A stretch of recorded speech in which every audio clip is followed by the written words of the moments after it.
evening, everyone. We have both parents and students here, which is very exciting. And I'm grateful for everyone who is spending this Sunday night with us. I'm Dr. Julia, the founder and the director of VSA. I'm really excited to welcome you all here tonight. We're here to talk about how to enhance your vocabulary and reading comprehension skills and all of the many strategies that VSA uses to help its students improve their language arts ability.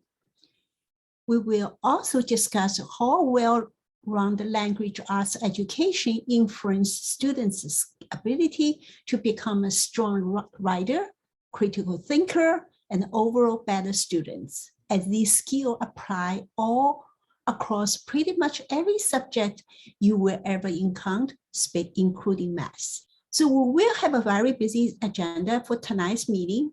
We will begin with a short introduction. I will speak on my observation about the students and their academic performance, about their strengths and the areas they need to improve, and how we develop new classes and a new curriculum approach with which to address these students' profiles.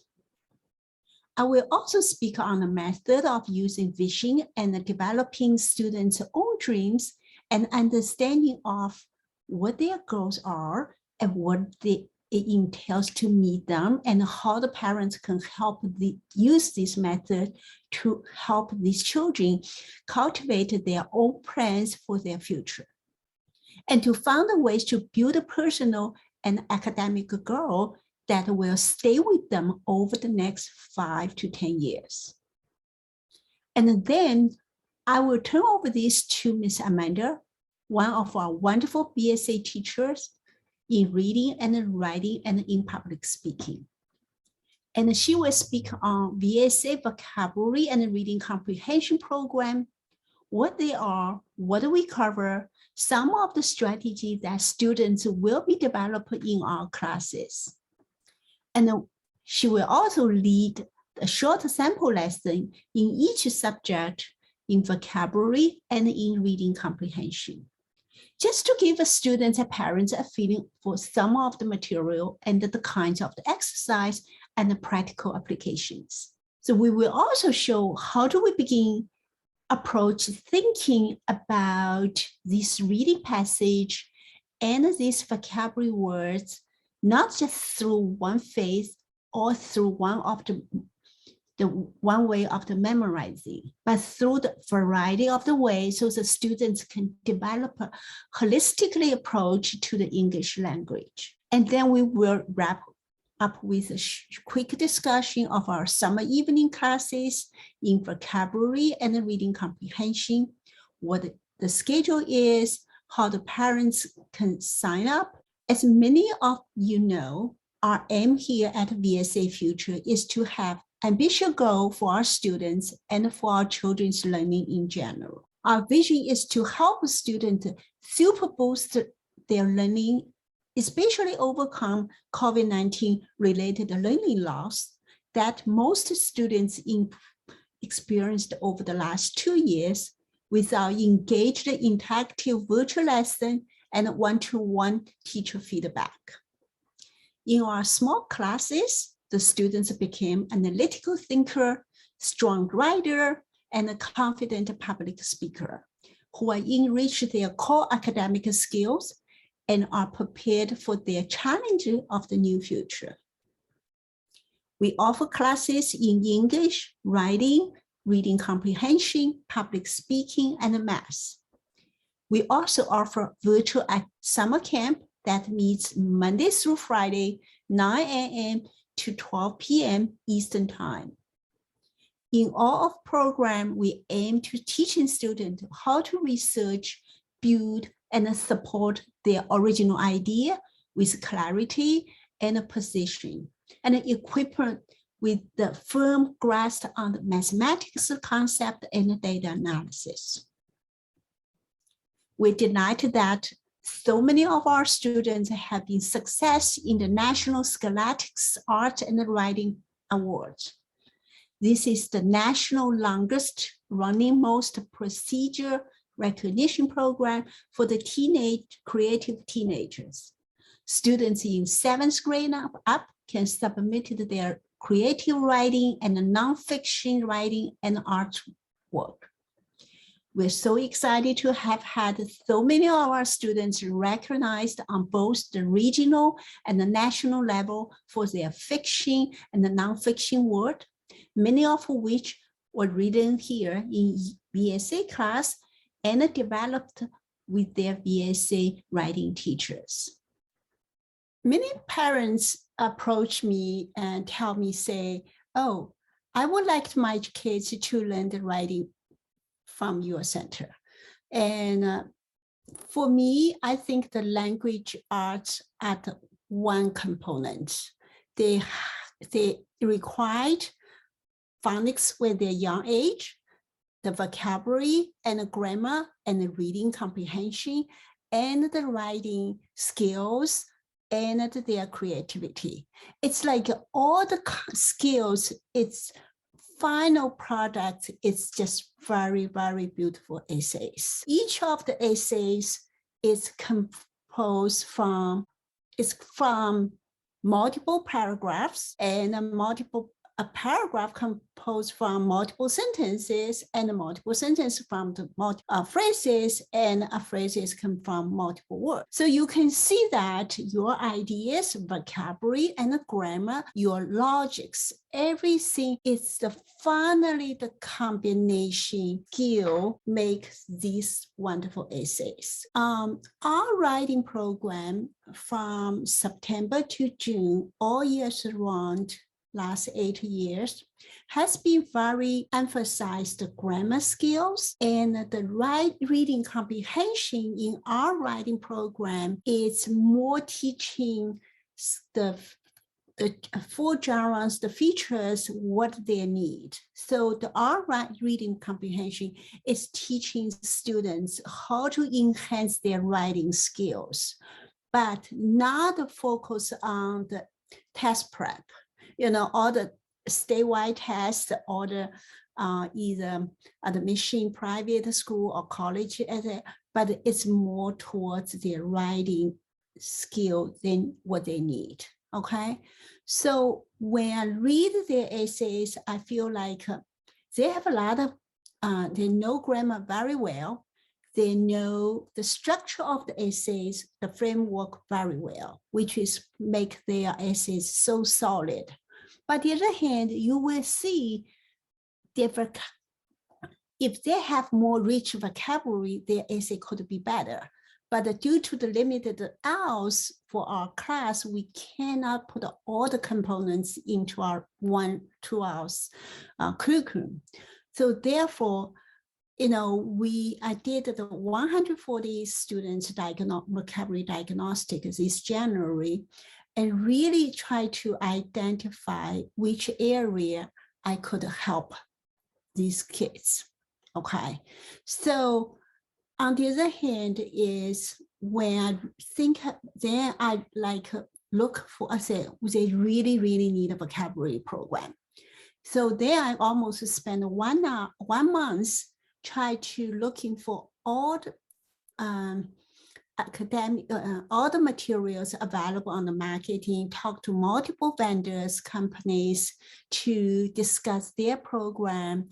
The most famous one is Worldly Wise 3000. I think everybody knows that most of the program is just talk about the list of the words and give some of the exercise, so I have been spending a lot of research to say, okay, what kind of program we need to develop, Okay. Then when we're looking for the reading comprehension material, also last fall, I have the SAT group class. So I have been working closely with these 11th grade high school students.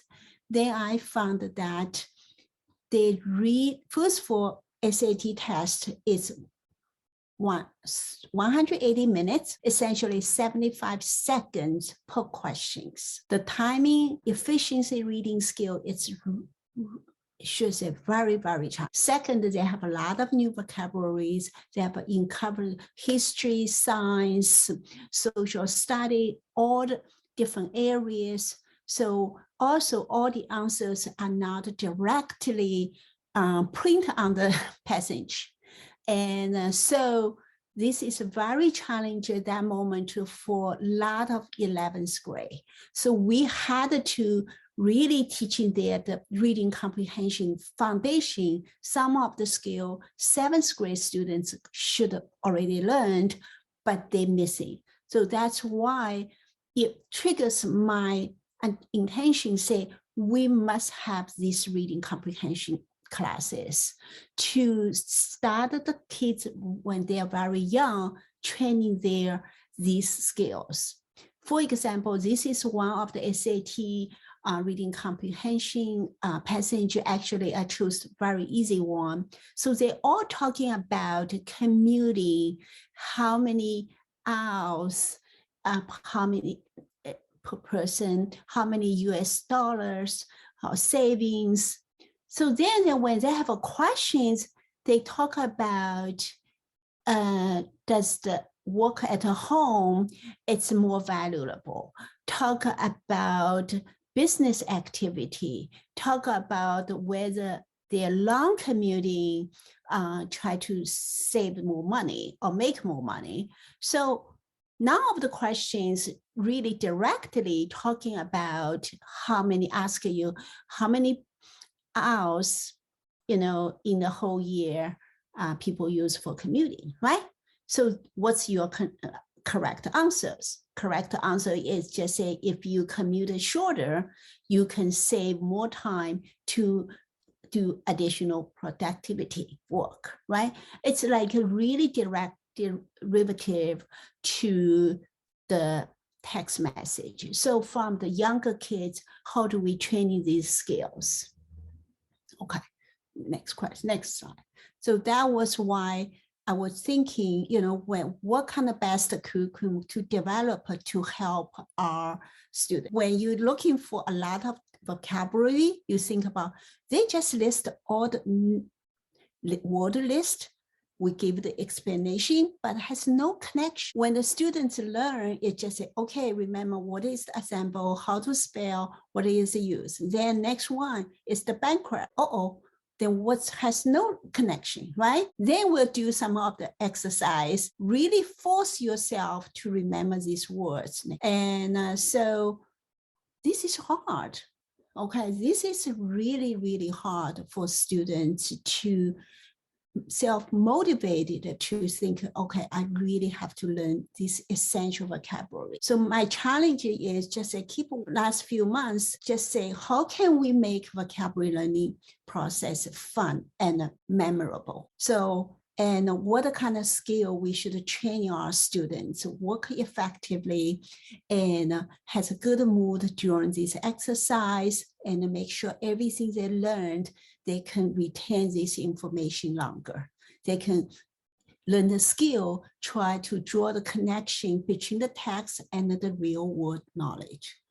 So with this, we still think what's the best way to motivate our students to learn, enjoy the learning process. Here, I would like to share one of the model, which is called a Q model, to motivate our students from self-learning. In the Q model, they have 3 components, and it has trust. That's the first current status. And second one is the expectation status, which is the vision. And the last one is the action they committed. So the first things, so on this model, you do have to have 5 components. You do have the people, real people. You have a time, you have a location, and a scene, and a color. So let the kids imagine the future vision. Then as long as they see the great vision, they're willing to put their effort on the currently status. Okay, so for example, it's last week, and I talked to one of the 6th grade students, And of course, the parents want to say, I want my son to learn writing with you. Then he's a little bit hesitant. So I say, no problem. Just bring the son to the Zoom. Let me talk with him. So when I talked to him, I did not initially just say, oh, do you want to learn writing with me? No. I initially say, oh, what is your favorite sports? He said, oh, I play the tennis. I said, wow, if you have extra time, what's the most enjoy the things you like to do? He said, I like to play the basketball and the soccer ball with my friends. That's my most enjoyable. And I said, great. So I said, okay, you're 6th grade right now. So when you're 12th grade, what kind of major you like to go? What kind of school you like to go? And then I say, okay, you're 6th grade. So in 10 years, you're going to graduate from college. Think about what kind of job you like to get, right? So then I asked him, I just said, in any institute, we have a different position of the job, right? You do have a secretary, you have admin, you have a teacher, or you have a director, you have a CEO. So how can these people be designated to play different role? Actually, his answer is brilliant, I have to say. He said, it's a skill, knowledge. I said, yeah, where they coming from? They're coming from when they learned from when they're students, when they learned, they grow up step by step, So this skill, your knowledge, your experience bring you to your career development. Okay, so what are you going to do? So that's used the way to, first of all, talk about sports to bring the trust from him. He think I care about him. Second is I bring the vision for 10 years, which is the best position you like to be, to see why. Then I'm going to bring back to the daily currently. So what are we supposed to do? If you have a great presentation skill, both orally and written, if you have that, does it help your current other subject? Does it help you going to the better school? He says, yes. So using this model, I think the students will realize how important my current daily study will benefit me for my future career. So let them to imagine if they have an opportunity to study in the Harvard Library, such a wonderful place, that will bring them say, wow, I could be to these places. So end up, they could get greater diploma to fulfill their dream. Since they are 10 weeks in this summer, based on my observation, I started to prepare VSA Future Summer Intensive Vocabulary and Reading Comprehension Program 2 months ago. I wanted to boost these 2 skills more intensively this summer for our children from 3rd grade to 9th grade. So therefore, I've planned a 2-hour class that meets twice a week. Each week, students learn new passages and a new vocabulary with light homework. All the students are arranged by their levels in vocabulary and reading comprehension. New students take a diagnostic test for class placement. Keeping in mind summer family vacation plan, we have arranged each session to be 3 weeks long. If a student miss a lesson, they will receive a study material. I really hope this summer class could help students start to like to learn vocabulary and more importantly, learn strategy for how to improve their vocabulary in long term. They will strengthen their vocabulary for academic, professional, and develop a vocabulary enrichment strategy to promote better reading, writing, and speaking outcome. For reading comprehension, by learning strategy for analyze the different type of the passage and with intensive training every week within a short period of time, students boost their skill on using specific and targeted reading strategy to prepare for different type of the reading purpose and understanding the connection between increased vocabulary and improved reading. Each class will have 5 to 10 students. Parents are welcome to visit our YouTube channel for class detail from our teacher and sign up at our website. See your child this summer.